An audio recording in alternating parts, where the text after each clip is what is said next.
আসসালামু আলাইকুম everyone, welcome করছি আমার নতুন আরও একটি ভিডিও দেখার জন্য। আশা করছি সবাই ভালো আছেন। আমার আজকের রেসিপি আপনাদের জন্য ফুলকপি রোস্ট।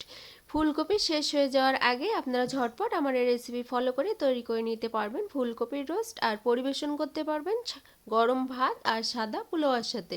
আশা করছি আমার আজকের রেসিপি আপনাদের কাছে অনেক বেশি ভালো লাগবে। ভালো লাগলে চ্যানেলটি সাবস্ক্রাইব করবেন, যারা ফেসবুক থেকে দেখছেন আমার পেজটিকে ফলো দিবেন। এখানে আমি চুলায় পানি বসিয়ে দিয়েছি পর্যাপ্ত পরিমাণে। পানিটি বলক উঠে গেলে এখানে আমি 1 চা চামচ লবণ দিয়ে আর এখানে নিয়ে নিয়েছি একটি ফুলকপি এরকম করে কেটে।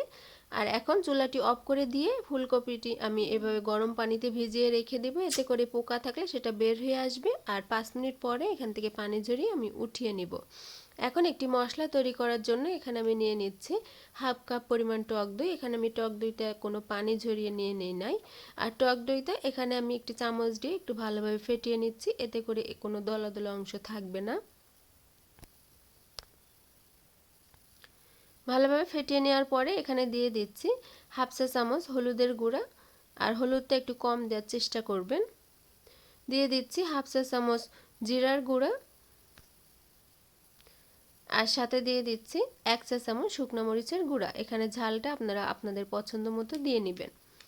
এখানে দিয়ে দিচ্ছি কোয়ার্টার চা চামচ মানে 1 চা চামচের 4 ভাগের 1 ভাগ সাদা গোলমরিচের গুঁড়া, আর দিয়ে দিচ্ছি স্বাদ মতো লবণ। দিয়ে দিচ্ছি 1 চা চামচ পোস্ত দানা বাটা, আপনাদের ঘরে না থাকলে স্কিপ করবেন।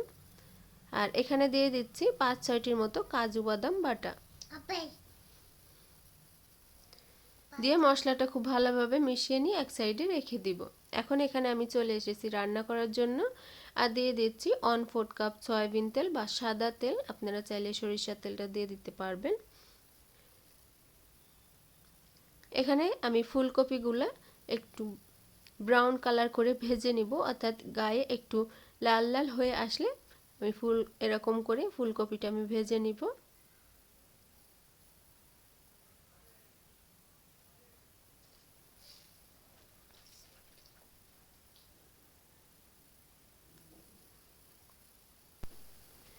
এরকম নেড়ে চেড়ে আমি ফুলকপিটা ভেজে নিচ্ছি, আর এরকম কালার হয়ে আসলে এখন আমি ফুলকপিগুলো উঠিয়ে নেব।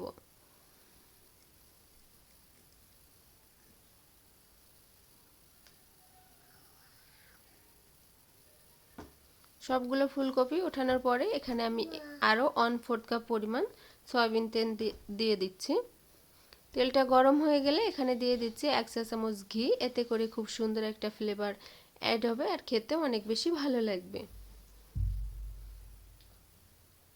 চুলার আঁচটি মিডিয়াম আর লোয়ের মাঝামাঝি রেখে রান্নাটি করে নিচ্ছি। আর দিয়ে দিচ্ছি একটি তেজপাতা, 3টি এলাচ আর 2 টুকরা দারচিনি। দিয়ে খুব সুন্দর একটি মিষ্টি ঘ্রাণ বের হওয়ার পরে এখানে আমি দিয়ে দিচ্ছি হাফ কাপ পেঁয়াজ বাটা। রোস্ট যেহেতু রান্না করছি ফুলকপি, সেহেতু এখানে পেঁয়াজটা একটু বেটে দিবেন, অর্থাৎ সবগুলো মশলায় বেটে দেওয়ার বা পেস্ট করে দেওয়ার চেষ্টা করবেন। এখানে আদা আর রসুন দিয়ে দিয়েছি 1 চা চামচ। দিয়ে খুব ভালোভাবে কষিয়ে নিচ্ছি এর কাঁচা গন্ধটা চলে যাওয়া পর্যন্ত।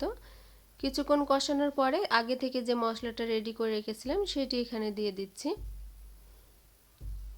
দিয়ে খুব ভালোভাবে মশলাটি কষিয়ে নিচ্ছি। এখন যে পাত্রে মশলাটি রেডি করেছিলাম সেই পাত্রটা ধুয়ে একটু পানি দিয়ে দিলাম। দিয়ে এই মশলাটি খুব ভালোভাবে কষিয়ে নিতে হবে। আর যতক্ষণ না পর্যন্ত তেল ছেড়ে দিচ্ছে ততক্ষণ আমি এটি কষাতে থাকবো আর ফিরে আসবো তেল ছেড়ে দেওয়ার পরে। আর এখানে আমি একটু টেস্টটা বহুগুণ বাড়িয়ে দেওয়ার জন্য দিয়ে দিচ্ছি 1 চা চামচ চিনি। আর মশলাটা খুব ভালোভাবে কষানো হয়ে গিয়েছে, এখানে তেলও ছেড়ে দিয়েছে আর মশলাগুলো গোটা গোটা হয়ে গিয়েছে। এই পর্যায়ে আমি এখানে দিয়ে দিচ্ছি আগে থেকে ভেজে রাখা ফুলকপিটা।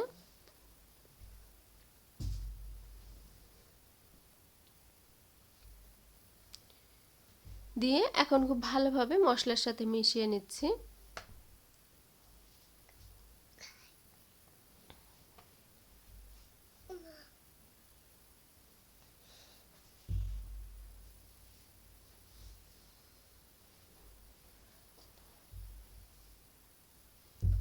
খুব ভালোভাবে মেশানোর পরে এখানে আমি এখন পানি দিয়ে দিচ্ছি।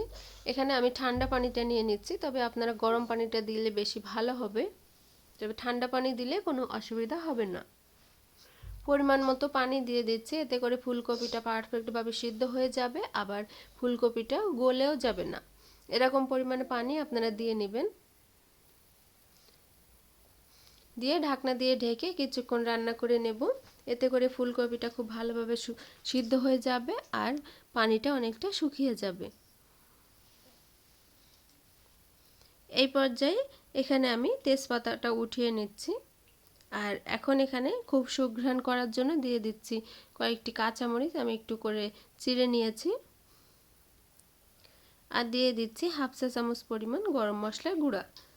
দিয়ে নেড়ে চেড়ে খুব ভালোভাবে মিশিয়ে দেব।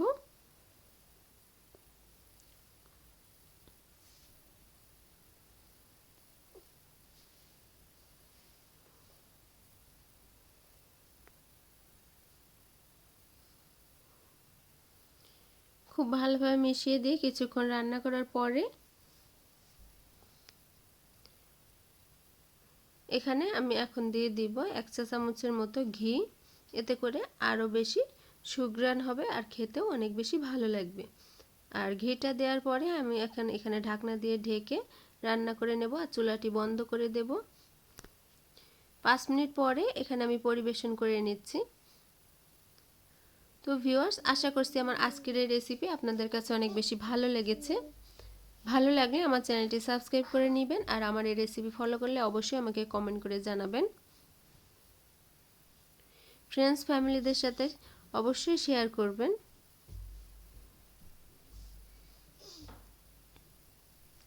আজকে এই পর্যন্তই, অন্য কোনো রেসিপি নিয়ে আবারও চলে আসবো। সে পর্যন্ত সবাই ভালো থাকবেন, সুস্থ থাকবেন। আল্লাহ হাফেজ।